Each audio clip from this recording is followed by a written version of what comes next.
Hello friends, now we'll be discussing a topic on limb salvage versus primary amputation after trauma.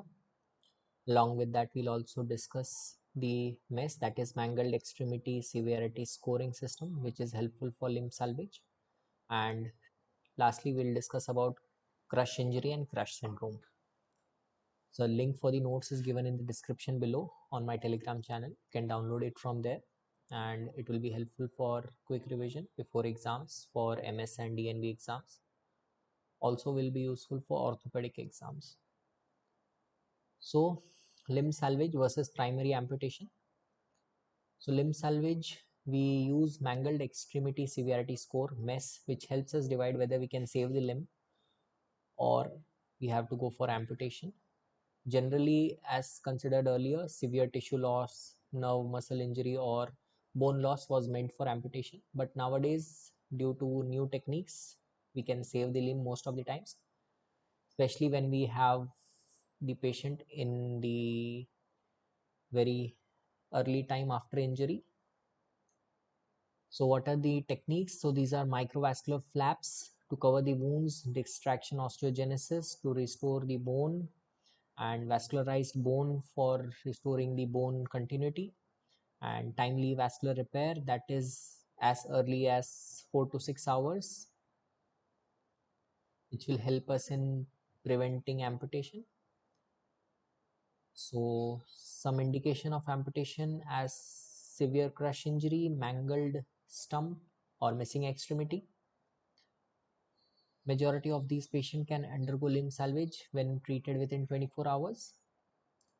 And if we have done the vascular repair and debridement promptly as early as possible, and if there is delay in vascular repair, the chances of limb survival after 6 hours reduces.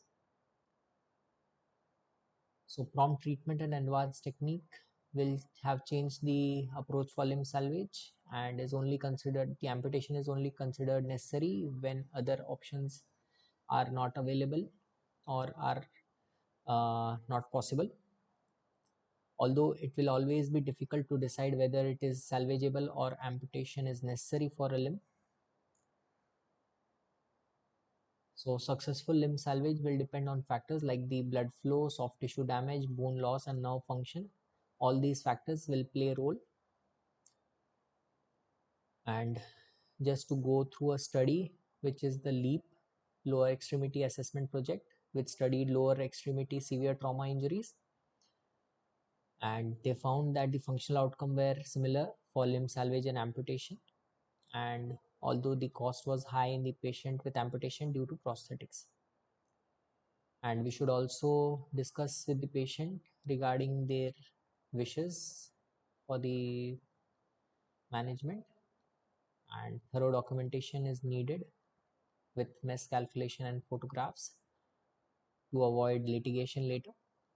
And post amputation care, it will be a multidisciplinary team management with orthopedics and surgical team, anesthetists, critical care physicians, which will be crucial. Screening for depression and post-trauma stress disorder, and taking help from the psychiatrist. Physical therapy and orthotics for early mobilization, and expectation from the patient should be discussed. Now we'll be seeing in detail about the MES, that is Mangled Extremity Severity Score. So it has 4 components, that is the skeletal soft tissue injury, limb ischemia, shock, and age.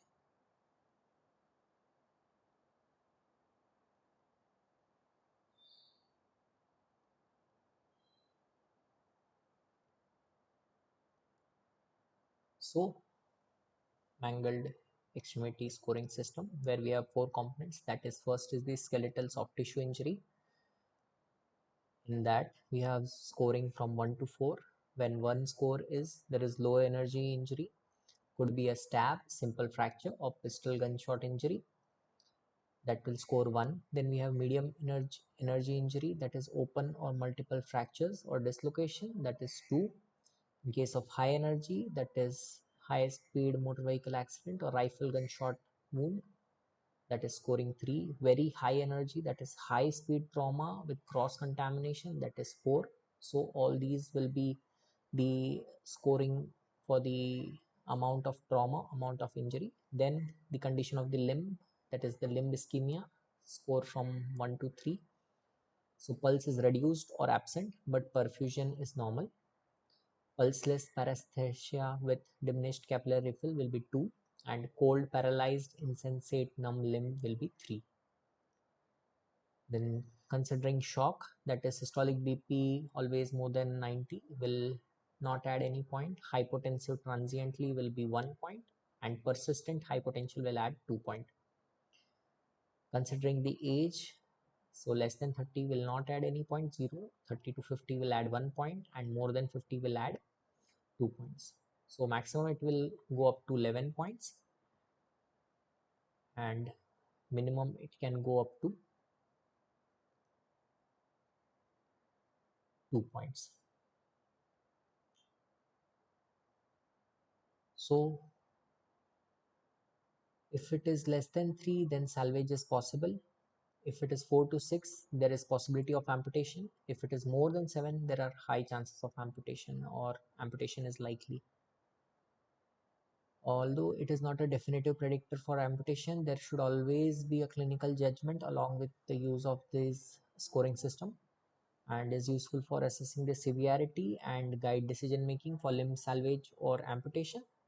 So this was all about mangled extremity scoring system.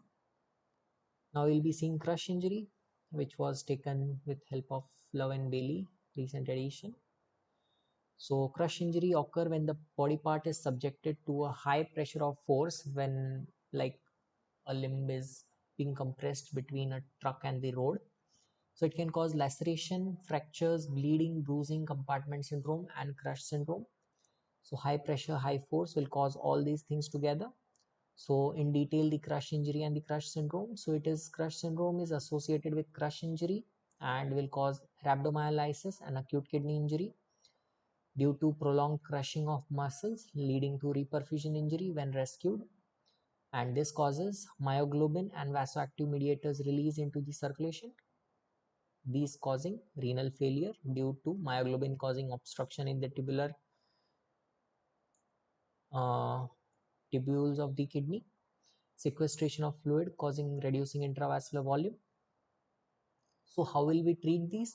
So we have to go for aggressive fluid loading, preferably before extrication, that is moving the patient, IV fluids and catheterization to measure the urine output, especially the saline infusion up to 1000 to 150 ml per hour until we see no myoglobins in the urine.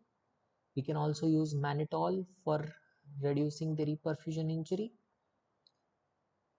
and mannitol alkaline diuresis will be helpful to maintain urinary pH of more than 6.5 and can be done up to 8 liters per day. And early fasciotomy to decompress the muscle compartment and prevent limb dysfunction, especially within 12 hours. And intensive care with close attention to fluid balance and renal dialysis if needed. So all these are done for managing these crush injury patients, crush syndrome patient, and prompt treatment is crucial to prevent complication and improve outcomes. So this was all about crush injury and syndrome, and thank you for watching. Keep studying, keep growing, and never give up, because great things take time. See you soon in next video. Thank you.